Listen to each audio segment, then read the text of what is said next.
బాబాయ్ నీకు current bill ఎంత వస్తుంది? గతంలో ఎంత వచ్చేది, ఇప్పుడు ఎంత వస్తుంది? గతంలో 130 రూపాయలు 120 రూపాయలు వచ్చేది. ఇప్పుడు 2000 వేసారు మొన్నటి దాకా. 2000 ఈ నెల నుంచి తగ్గించారు. మాకు పూరిల్లు, ఏసీ లేదు, ఏమి లేదు, ఫ్రిడ్జ్ ఉంది, ఫ్యాన్ ఉంది, అంతే. మరి అలాంటప్పుడు టీవీ ఉంది. ఎట్లా బాబాయ్? అంటే పని రోజు పని ఉంటుందా నీకు? మేము అడిగాం, తగ్గు కూడా పెట్టుకున్నాం. మాదేముంది, పైనుంచి వాళ్ళు నువ్వు కాలితే వేస్తున్నారు కానీ కాలం వేస్తారు అన్నారు. మా పక్కన ఉన్న వాళ్ళు డాబా వాళ్ళకి ఏమన్నా 120 రూపాయలు వాళ్ళు. మీకు 2000 రూపాయలు. ఇప్పుడు పోనీ కరెంటు బిల్లు కట్టాలి, పిల్లలకి ఫీజులు కానీ, లేకపోతే పంటకు వస్తే కొత్త బట్టలు అని ఎట్లాంటివి ఏమన్నా లేదు, స్తోమత లేదు. లేదు లేదు ఎందుకనంటే ఈ గట్టుకోటకే సరిపోతుండే, ఇంకేముంటది. నేను ఏమి పెంచను, నేను వచ్చానంటే పేదవాళ్ళ కోసమే నేను వస్తున్నాను అని చెప్పి అన్నాడు. ఏమో ఉండవాళ్ళకి ఇస్తున్నాడు, ప్లాట్లు కూడా ఉండవాళ్ళకే ఇచ్చాడు, మాకు లేబుల్ లేని వాళ్ళకి ఇలేదుగా. మరి ఇంకోసారి ఓటేస్తారా? ఇస్తాం, ఎందుకు ఇస్తాం ఈసారి ఇయ్యం. ఎందుకంటే ఇట్టేటోళ్ళకి ఇస్తే ఏది మరి, పేదవాళ్ళకి ఇస్తున్నాము, హెల్ప్ చేస్తున్నాం అంటున్నాడు. ఏం చేశాడు? ఇల్లు కట్టుకోగలవా? ఏడా మాది పూరీలు కట్టుకోవడానికి స్థామత లేదు, ఏమీ లేదు. లేదు, మాకు ఇసుక కొనుక్కునే స్థామత కూడా లేదు. మరి నేనేమో నేరుగా అకౌంట్ లో డబ్బులు వేస్తున్నాను మీ పేద వాళ్ళందరికీ. నేను బిల్లులే వేయలేదంట. మా చేను పక్కన ఫ్లాట్లు ఇచ్చారు కొత్తవి, వాళ్ళకి బిల్లులే వేయలేదంట ఇంతవరకు. ఎవరు నమ్మరు తేలిక. సొంత చెల్లి లేదు, తల్లి లేదు, బాబాయిని ఎవరు చంపారో తెలియలేదు ఇంతవరకు. ఇప్పుడు సీఎం గా ఉండి ఎందుకు తెలుస్తాడు? ఎందుకు తేలవాడు?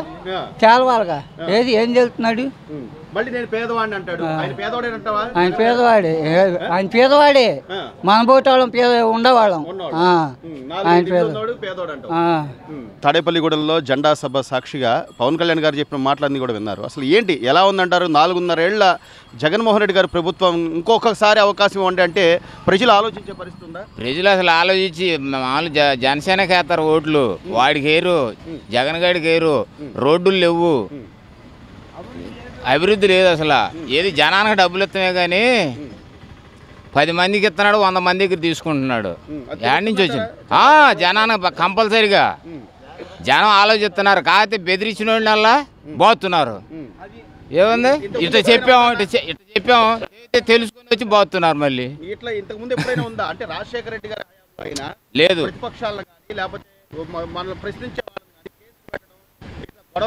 ఇటు వరకు ఆగడ ప్రభుత్వాలు ఎయ్యి లేవు.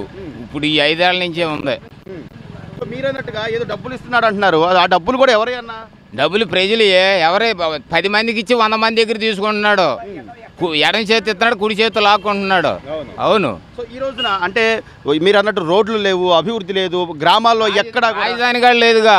3 రాజధానులు అన్నాడు, ఒక్కసాటన కట్టాడు. మరి లేదుగా. ఎలా నమ్మి ఓటేసారంటారు ఆయన? అది ఒక్కసారి చూడు అంటే చూద్దామని వేసారు అంతే. అలా ఇలాగ చేస్తారేమో అని అనుకున్నారు, నట్టేట ముంచాడు. ఇప్పుడు కూడా అదే అంటున్నాడు. అంటే చంద్రబాబు కుప్పంలో ఇల్లు కట్టుకోలేదు, ఇక్కడ ఇల్లు కట్టుకున్నాను. మరి ఇక్కడ ఇల్లు కట్టుకున్నాడు, అమరావతిని డెవలప్ చేయాలిగా, ఏమన్నా చేశాడా? ఒక్క రాయలేదుగా, అమరావతిని డెవలప్ చేయలే. 3 రాజధానులు అన్నాడు, ఒక్కసాటన్నా డెవలప్ చేశాడా? ఆ రుషికొండ పడేసి 500 కోట్లు ఖర్చు పెట్టాడు. దేనికి? ప్రజాధనం అది. మళ్ళీ నేను పేదవాడాడు పాడా. ఆలోచిస్తారా ఓటేసేటప్పుడు? ప్రతి ఒక్కడు కూడా రోడ్డు మీద తిరిగేవాడేడు, మందు తాగేవాడేడు, ఆడోళ్ళు లేరు, నిరుద్యోగులు లేరు, పొంతులు లేరు, రైతులు కూడా లేరు. రైతులు కూడా మోసమేగా.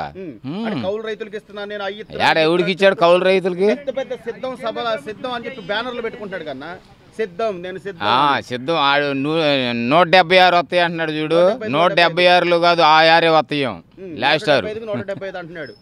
అవి కూడా రావు అయితే. ఈసారి కష్టమేనయ్యా. ఎందుకనంటావు? ఎందుకు కష్టం? ఈ అన్ని అభివృద్ధి లేవు, ఈ అభివృద్ధి లేదు, మాటలు చెప్పినంత లేదు. నిషేధం అన్నాడు, ఎక్కడైనా ముందు ఆపలేదు. ఇంకెక్కువ చచ్చిపోతున్నారు జనం, తాగి మెంటలు ఎక్కుతున్నాయి జనాలకి. అది తాగే కొందికి లివర్లు పోడవా, కిడ్నీలు పోడవా, తొందరగా చేస్తున్నారు. మళ్ళీ నన్ను నమ్మండి, నాకు ఈసారి నమ్మితే ఏమైందంటే జనాలు అడుక్కుంటే రోడ్లు పడి. అది ఆడు ముందు అమ్ముతుంటో వాడు ఎదవని మేము ఓటు కూడా ఇయ్యం. ఎందుకని?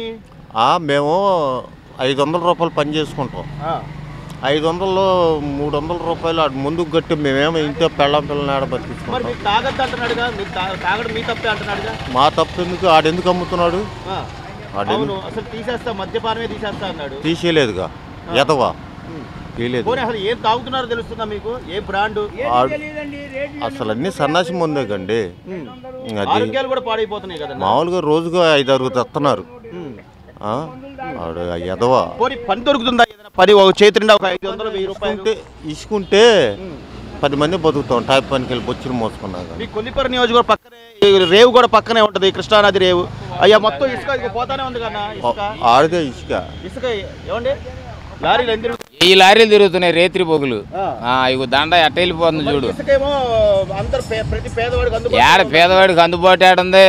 7 ఏళ్ళు ట్రాక్టరే కొనాలంటే, అది ఆన్లైన్లో.